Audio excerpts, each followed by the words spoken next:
தேவன் தந்த தரிசனம் அது நிச்சயம் நடந்து தீரும். கர்த்தரின் வாக்கு தத்தம் அது நிச்சயம் என்னை உயர்த்தும். கர்த்தரின் வாக்கு தத்தம் அது நிச்சயம் நம்மை உயர்த்தும். இயேசுவின் நாமத்தினால் ஒரு அற்புதம் உனக்கு நடக்கும். இயேசுவின் நாமத்தினால் ஒரு புது வழி எனக்கு பிறக்கும். இந்த நாளிலே சிறு சாட்சியாய் கர்த்தர் என்னை நினைத்திருக்கிறவர்களுக்காக நான் தேவனை அதிகமாய் ஸ்தோத்தரிக்கிறேன். 7/2026 ஜூலை மாதம் 29ஆம் தேதி காலை 8:50 மணி அளவில் எனக்கு ஒரு பலத்த விபத்து ஆக்சிடென்ட் நடந்தது. ஆண்டவர் 7வது மாதத்தை காண செய்த கர்த்தர் 8வது மாதத்தை காண செய்வார் என்று நான் நினைக்கவில்லை. ஒரு நாய் குறுக்க எந்த பிராட்சம் சைக்கிள் எங்கேருந்து வந்துச்சுன்னே தெரியல. வண்டியில் விழுந்ததுக்கு அப்புறம் எனக்கு நல்ல அடிபட்டது. எனக்கு பின்னாடி ஒரு பையன் உட்காந்துருக்காரு. என்னுடைய நினைவெல்லாம் அவர் மேலதான் இருந்துச்சு. நான் எடுத்துட்டு என் மேல சரீரம் ஃபுல்லா ரத்தம், எல்லாம் ஃபுல்லா ரத்தம் ஊத்து, சட்டை பனி நல்லா ரத்தம். ஆனா எழுந்திருச்சு நான் எடுத்தவொடனே நான் பார்த்தோன்னே இந்த பையனை தான் நான் பார்த்தேன். அந்த பையனுக்கு எந்த குறையும் இல்லாதபடிக்கு, அவன் சரீரத்துல எந்த குறையும் இல்லாதபடிக்கு இருக்கான்னு அவன் உச்சந்திலிருந்து உள்ள கால வரைக்கும் அவனை பார்த்தேன். அவனுக்கு எந்த குறையும் இல்லை. ஆண்டவரே உமக்கு நன்றி சொல்றேன். எனக்கு ஆண்டவரே எனக்கு ஏன் அந்த சமூகத்துல கேட்கும் பொழுது ஹாஸ்பிட்டல் போயிட்டு ஸ்டிச் போடுறாங்க. நான் தவே ஸ்தோத்திரம் ஜீசஸ் சொல்லிட்டு இருக்கேன். ஆம்புலன்ஸை கூப்பிட்டு போறாங்க. கூப்பிட்டு போனோன்னு இங்க ஸ்டிச் போட்டுட்டு அடுத்து ஃபர்ஸ்ட் எல்லாம் எடுத்து பண்ணி அடுத்து இன்னொரு ஹாஸ்பிட்டல் போறாங்க.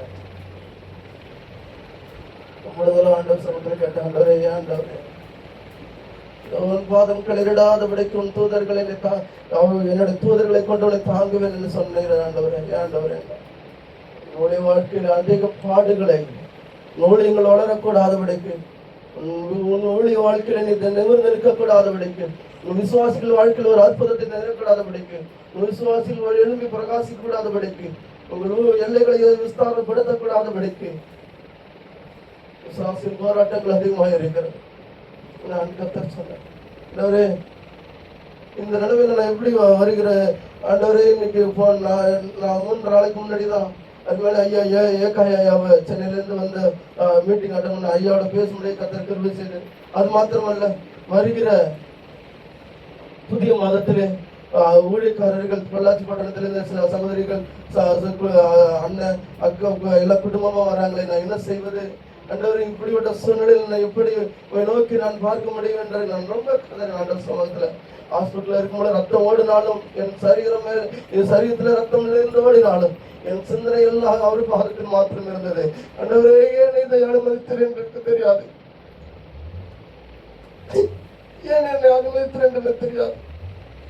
ஆனா திட்டத்தை பெரிதாக வைத்திருக்கிற நீ மாத்திரம் ஆண்டவர்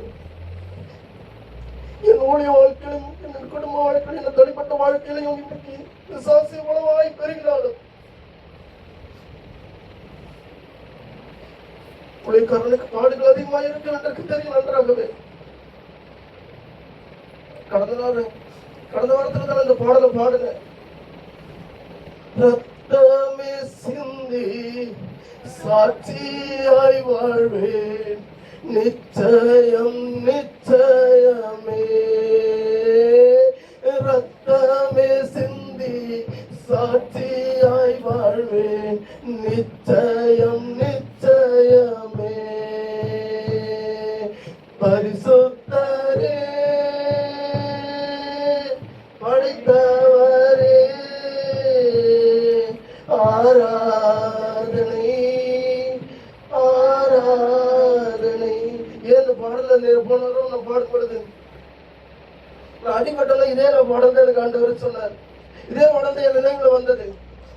சமூகத்துல உட்காந்து நான் கதல் பொழுதெல்லாம் ஆண்டவர் எனக்கு ஏண்டவர் கேட்கும் பொழுதெல்லாம் கர்த்தர் மீண்டும் மீண்டுமாக இதே வார்த்தை உன்னுடைய வாழ்க்கையிலே உன்னுடைய ஊழிய வாழ்க்கையிலே உங்க குடும்ப வாழ்க்கையிலே, உங்க விசுவாசிகள் வாழ்க்கையிலே ஒரு மனு மலர்ச்சி காணக்கூடாதபடிக்கு பிசாசு பெருகிய கூட்டமாய் இருக்கிறான். அவன் லேகியவனாகி இருக்கிறான். எல்லாவற்றிற்கும் திடன்கொள், நான் உலகத்தை ஜெயித்தேன் என்று கர்த்தர் சொன்னார். அது மாத்திரமல்ல, என் ஜீவனை எடுக்க வேண்டும் என்று பிசாசு திட்டமாய் இருக்கிறது. ஆனால் என் தேவன் எனக்கு பரிபூர்ண சுகத்தை கொடுத்து என் பாதம் களிரிடாதபடி என்னை தாங்கி கொண்டு வந்த தூதர்கள். எனக்கு சேதங்கள் இருந்தது, ஆனால் இவ்வளவு சேதங்கள் இருந்தாலும் நான் கவலைப்படலை. என் ஆண்டவர் எனக்காக யாவையும் செய்து முடிப்பார் என்று அந்த விசுவாசத்துக்குள்ளாக நான் இருந்தேன். அந்த கர்த்தர் என்னை நடத்தினார். அந்த மூஞ்சல் இப்போ 4 நாளைக்கு முடி பார்க்கும்போது ரொம்ப இதா இருந்தது. ஆனால் ஒவ்வொரு நாட்களாக கொஞ்சம் குறைவாக குறைஞ்சு கொண்டே வருகிறது. நான் நேற்று சகோதரி என்கிட்ட ஃபோன் பண்ணி கேட்டாங்க, பிரதர் அவங்க போட்டோ வாட்ஸ்அப்ல அனுப்புறேன், வீடியோ வாட்ஸ்அப்ல அனுப்பும் பொழுது அவங்க சொன்னாங்க, பிரதர் எப்படி என்னாச்சு, என்ன பண்ணுவீங்க அப்படின்னாங்க. சர்ச்சுக்கு வர முடியுமான்ற சூழ்நிலையில் இருந்தது. ஆண்டவரே சொன்னேன், இந்த ஆராதனை நடக்கக்கூடாத படிக்கும், எழுப்புதல் உண்டாக கூடாத படிக்கும், விசுவாசிகள் பெருகக்கூடாத படிக்கும், மந்தையிலே ஆடுகள் சேரக்கூடாத வரைக்கும், பிசாசு திட்ட ஒரு அபிஷேகம் இருக்கக்கூடாத வரைக்கும், தீர்க்க தரிசனங்கள் இருக்கக்கூடாத வரைக்கும், சுகங்கள் இருக்கக்கூடாத வரைக்கும் தான் பிசாசு இவ்வளவு போராட்டம் பண்றான். கண்டிப்பா நீங்க உங்களை வரக்கூடாத வரைக்கும் பிசாசு பல தட்டைகள் உண்டு பண்ணிட்டு இருக்கான். ஆனால் கர்த்தர், நான் விசுவாசிக்கிற ஆராதிக்கிற தேவன் என்னிடத்துல சொன்னது, உங்களை கொண்டு உங்கள் குடும்பத்தை கொண்டு நீங்க எழுப்புதலை கர்த்தர் உண்டு பண்ணுவேன். அந்த வார்த்தை மாறாச நீங்க தைரியமாங்க. கர்த்தர் அதுக்கு அப்புறம் அவங்க சொன்னாங்க, அதுக்குள்ள நீங்க வந்துருவீங்க, அதுக்கு எப்படியாவது ஞாயிற்றுக்கிழமை நீங்க ஸ்டேஜ் ஏறிடுவீங்க. அந்த நம்பிக்கை கர்த்தர் எனக்கு சொல்லியிருக்கிறாருன்னு சொன்னாங்க. அந்த வார்த்தையை எனக்கு பலப்படுத்தினது.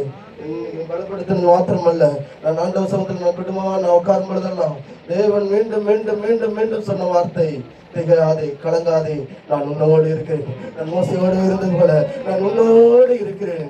நான் போகும்போதெல்லாம் ஏதோ உன்னை காக்கும்படி இந்த தூதர் கட்டளை இருக்குன்னு சொன்ன வார்த்தையின்படி கர்த்தர் நடத்தினார். இந்த உயிருள்ள இந்த 8வது மாதத்தை காண செய்த என் தேவாதி தேவனுக்கு கோடான கோடி நன்றிகளை செலுத்துகிறேன். விசிறு சாட்சி கர்த்தர் சாட்சி இருக்கிறேன். ஆமென்.